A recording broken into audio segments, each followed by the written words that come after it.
LeBron James, Lakers, New York Knicks sort of Tuesday. You know what? LeBron gets the credit, but it's all about AD. Oh, man, AD was in the zone. You said LeBron. Should have gave the credit to the brow. That guy, I mean, I felt like watching that game last night, anytime a shot was taken, if you would have told me Anthony Davis had 86 rebounds, I would have believed you. I feel like every shot, if he had 50 rebounds, I'd be like, that sounds about right. Dude, at one point, I was at the bar, so I'm watching, I'm glued in, but everyone's cheering, so I could barely hear what they're saying. At one point, I thought they said, that's the 28th rebound for AD. I'm like, did he say 28th? But I believe it was the 20th at the time. I'm like, what a game he's having, man. But yeah, just watching him play that way, I mean, so many things went through your mind. Like, where was this AD? It's like Jimmy Butler, right? Like, he gets next level when the playoffs hit. And I get it. These games matter more. But, you see it with James Harden. But AD, different player, different zone. And if he continues to play like this, mark my words. You making a big proclamation? If he continues to play like this, they're the team to beat. Danny G, would you disagree with that? You're the Lakers guy. If he plays the way he played against Golden State, man, their defense was looking nice. I'm not trying to be critical, but I got to see it. And that was the overwhelming thought last night on NBA Twitter was, finally, okay, he showed up finally. Yeah. But let's see this consistently now. Right. Because obviously we've seen him disappear in certain games, and then we've seen this AD. And we did see this version of AD a little bit towards the end of the season when LeBron went out hurt, and he had to step up, and he did. He answered the bell. Yeah, led the team for sure. But what a game, what a night. And, of course, tonight, 76ers at the Celtics. But I had my brother in town yesterday, right? And I'm like, how do I give him the L.A. experience? There's always that pressure on you a little bit to be the tour guide when you got friends and family in town. Like, yeah, I'm going to take him here. We're going to go there. He's going to want blankets and stuff. He's going to want accommodations. Glass of water. Yeah, I got to get him water and unfold the blankets for this guy. Clean some pillowcases. Would you believe he's not joking, Ramos? Covino was hesitant to get blankets out of his closet. He's like, yeah, he was trying to tell his brother, use the throw blanket on the couch. Use some napkins if you're cold. We got paper towels if you're chilly. Take a beach towel. There's your blanket. I'm like, oh, man. You're a grown man. Break out the linens. There's that pressure on you a little bit to be a good host. Well, That's my point. Part of being a good host when you have friends or family visit, you have to have the towels folded on their bed with a washcloth and maybe a couple. You leave a little welcome. It's not a bed and breakfast. It's my stupid brother. But that's how you treat guests. You're a grown brother, dude. It's your brother. Are you 25? Are you living in an apartment? Or are you my brother? grown-up? He's gross. He doesn't need that type of accommodation. But I'm trying to be nice, right? So I'm like, dude, let's go out, man. Let's go out in the town. Me and you, like bros. And we're in L.A. and the Lakers are playing. So I said, I got to go out because there's always a part of May that wants to be lazy and sit home and watch the game because I'm convinced that 9 times out of 9, most of the time, Rich, that I get a better experience at home. I got the view right there. I got the 75, 80-inch screen. I got the surround sound. There you go, adding inches. Yeah. Typical. I'll say. That's what she said. Yeah. So, I mean, most of the time I enjoy the laid-back Luke sort of experience, the lazy experience of just putting your feet up like Al Bundy and watching the game from home. But because my brother's in town, the extra pressure to go out. Did you say Al Bundy? I did. A fat woman came into the shoe store today, Peg. Yeah. It's one of my best impressions. I'm talking hands down the pants. Jefferson, having Marcy. a beer, watching the game. So most of the time, I enjoy the at-home experience. But I went out last night, and I got to tell you, like Robert Frost said, it made all the difference. I took the road less traveled by. It was awesome, dude. L.A. actually has a vibe. They are so pumped. You don't say. Because we always criticize. So if we're going to call them out in football season and say, where are all the football fans? Then you got to give them props when their Lakers are on fire. I was out and about, local bar, local haunt, as they say last night, with my bro, and I gave him the full-on LA experience, man, and it was awesome and it was awesome. Very Goldberg of you. The place was chanting, high-fiving, chest bumping. People were mashing helmets. They were bringing it in. They were doing shots.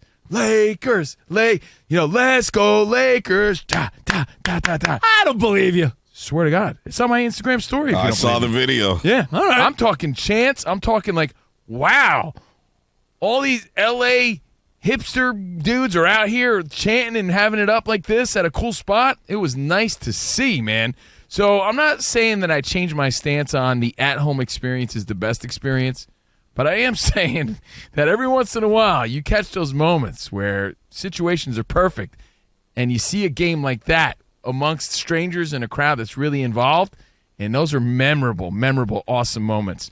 I'm telling you, that game was intense, and you appreciated it even more when you saw everyone else around, like, loving it. Because sometimes when you're at the game, you really can't see what's going on. You get crappy seats. There's a drunk guy behind you.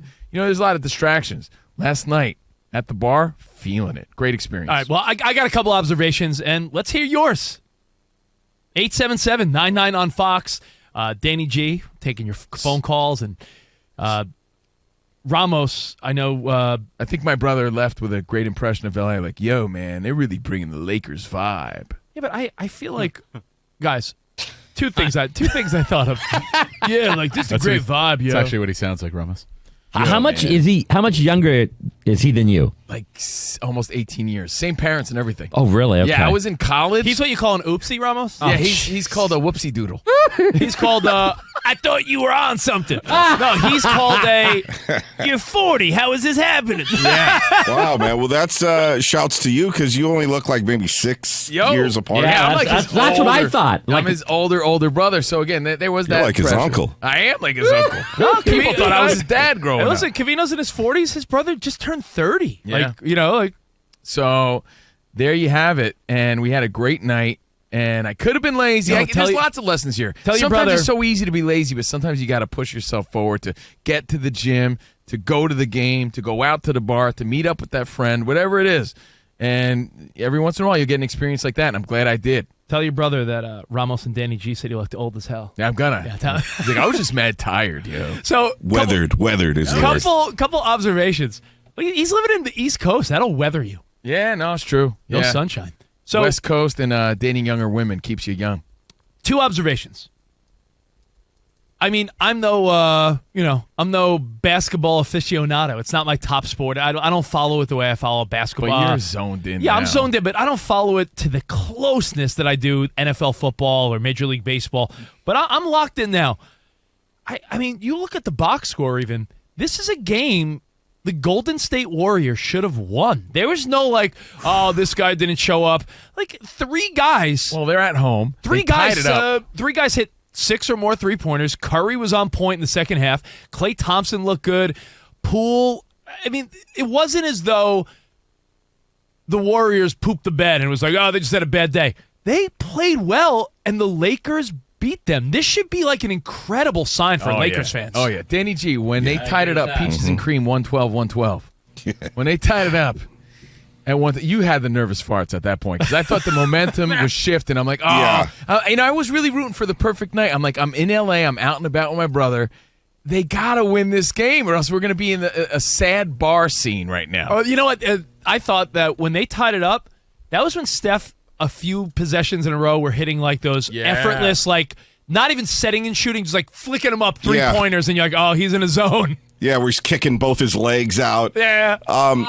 You know, what got me was when Darvin Ham pulled Vanderbilt out of the game because the Lakers needed some offense. So I get that. But Vanderbilt was pesky all night long, bothering Curry a little bit, at least enough to not let Curry go off for 50. And so when Vanderbilt was out of the game, I'm like, oh, this is bad. This is not good right now. But the one thing that saved the Lakers, the Warriors cannot get into the paint against AD and the size and speed of the Lakers under the rim. See the stat in the first half that they kept showing, like the Lakers in the paint points, their free throws versus at one point Golden State hadn't even had a free throw, and all their shots were from the outside. Like they were playing two different games. No, they really were. And in the final minute, when Curry went to drive and tried to do that finger roll, and AD swatted it. That was the play of the game. Awesome. It was the play of the game right there, because that, in a nutshell, was what the Warriors could not do in that game. Okay, take all your outside threes, but they couldn't get to the free throw line, and they couldn't drive in the lane against AD. You know what? A pretty cool, play call by the Lakers where towards the end, double Steph. If someone else beats you, it's like in football. double cover the best wide receiver. Don't let Cooper Kupp beat you. Don't, hey, if Derrick Henry's running for 200 yards, more guys up front, block the box. Like, they realize that, hey, listen, if we're going to let Poole beat us. If Poole's going to beat us, let him beat us. And I thought that was great strategy by the Lakers. And another thing I thought of while watching this game, I don't think Laker fans are upset. They probably love it, but they went from the joke to now everyone's like, yeah, Lakers, NBA Finals. Like, there was such a narrative two change. Different teams we're talking about, and we were the ones that harped on it a lot because we got such a kick out of the new look Lakers because we were like, yeah, they're really trying to push this. They're really trying to market. No, but I mean, the new look Lakers. It's a totally different team. The new look Lakers.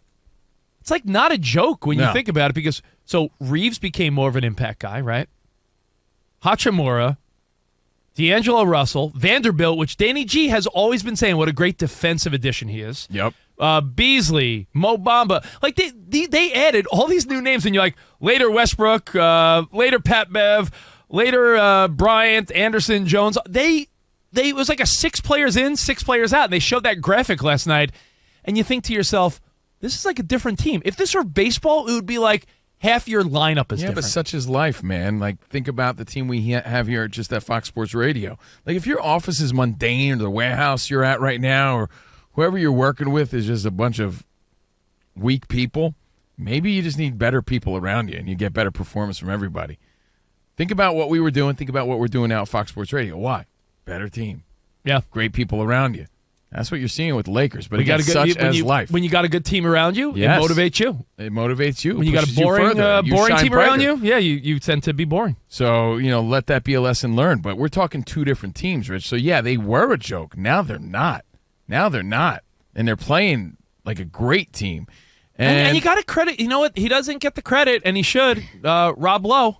Oh, wait, or was that Rob Pelinka? Yeah. Did you see the side-by-side last night? They finally love to show that. Not a bad guy to look like, though. Rob Pelinka, Rob Lowe, well, they look like brothers. But there is something to be said about making the adjustments mid-season where they were fighting to be in the playoffs, and I feel like with a full season, this team would have been a top 2 to 3 seed team. And there's something to be said about Danny G. I know you were excited. You probably got off your chair, got off the couch, and cheered in front of the TV when AD made that block. But when that bar erupted that I was at, it was like, wow, this is awesome.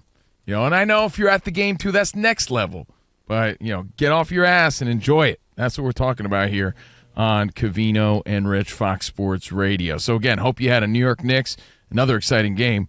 New York Knicks, LA Lakers sort of night. AD, LeBron, the whole team playing big. And tonight, 76ers at the Celtics. Any other observations? Yeah, I do, from the Knicks Heat game. The Garden, when the Knicks, it's almost like I don't know how to describe it. Let's say there's a restaurant, right? Mm-hmm. And the food stinks. Oh. But you know that if you have the right chef, there's a crowd that wants to go to that restaurant. Oh. But no one's going there. The food stinks. Yeah, but if we got a good chef, I promise you we could pack this place. Madison Square Garden is so thirsty. It's the world's most famous arena. So thirsty. When the Knicks are good, it's good for the NBA because the Garden becomes a legit place to watch basketball. Superstars want to come out. People come out, and we'll get to Aaron Rodgers. We'll get to all that later. But my observation was when you watch a Lakers game and Magic Johnson's there. Are you saying, if you build it, they will come? Is that what you were saying? Did you make up that? I think that's what you're saying. Yeah, that you need a good Knicks team to fill the Garden. If you build it, they will come. Hey, Camino, good invention. Yeah, good phrase. I think that's what you were getting at. When you see a Lakers game and Magic Johnson's there, and he's cheering on the team, he's won, 5 NBA titles? The late, great Kobe, when you would see him have a cameo, word up, he's won 5. When you see legends, Derek Jeter's at Yankee Stadium, he's won, again, another guy that won 5. Keep naming guys that won 5. They could cheer on the new team to win because they've been there. Is it weird when guys like Starks and Carmelo... No, but they're cheering for this team to get where they couldn't get? I don't think it's weird. You know why? Because they were so beloved by the city. Those were big stars from our childhood. Yeah, but when you they see- should have won, they just never won. Yeah, when you see John Starks in his oversized sports coat and Carmelo looking all slick, blinged out, and they're high-fiving, is it cool that even though they couldn't get to the finish line? I would say maybe for people outside of New York City, but growing up on the East Coast, you know very well they had a lot of big stars that we embraced. Danny, do you get what I'm saying there, Ramos? Where if you were the guy that couldn't get the team to the finish line, is it interesting to see those guys wanting the current team to get there? Like when John Starks and Carmelo are high-fiving and everyone's going nuts and they're hugging Spike Lee and you see all these celebrities, like you look at Carmelo and like, yeah, you never got us there. Yeah, it's like guys who live through their kids for sports. It's kind of like that in a way because I see Allen Houston and I feel so bad because he came so close. Yeah. You know, and so now he's hoping that these youngsters can do it. And, you know, so Jalen Brunson's like his kid in a way. I think it's cool. Yeah, I want Latrell Sprewell out there. Where's he I mean, at? trust me, I see it for the Mets all the time. They'll wheel out anyone from '86 to make the fans feel good. Like, I think it's Darryl cool. Strawberry, Dwight Gooden, Timmy Tuffle. I think it's a great observation, Mookie Wilson. because usually you see the champions yeah. return. If you see Doc Gooden and Darryl Strawberry in the Mets suite with Keith Hernandez, and they're like, yeah, back in '86 when we were doing cocaine and hookers and winning the World Series, yeah, they were the golden child of New York City. You see David Wright stroll up. It's like David Wright's cool, but he never won. But again, big star in New York. Yeah, I think that's the difference. Even though those Knicks teams didn't win anything, they were definitely familiar faces and posters we had on our wall for sure. I mean, they would growing need up. like Mourning and Ewing to be there, right? Those are the two guys that, to me, represented the Knicks of the, Oakley. Yeah, Oakley, more of the enforcer, but those, I mean, Ewing and Mourning were really the. Yo, if for that Heat Knicks series, if they had Alonzo Mourning and Patrick Ewing come out before the game, center court, and give each other like a good luck high five, those fan bases would love that. Nostalgia with legendary players. Come on. That would be huge. Yeah, so some great highlights. Some big stars are out. Some great games. It continues tonight.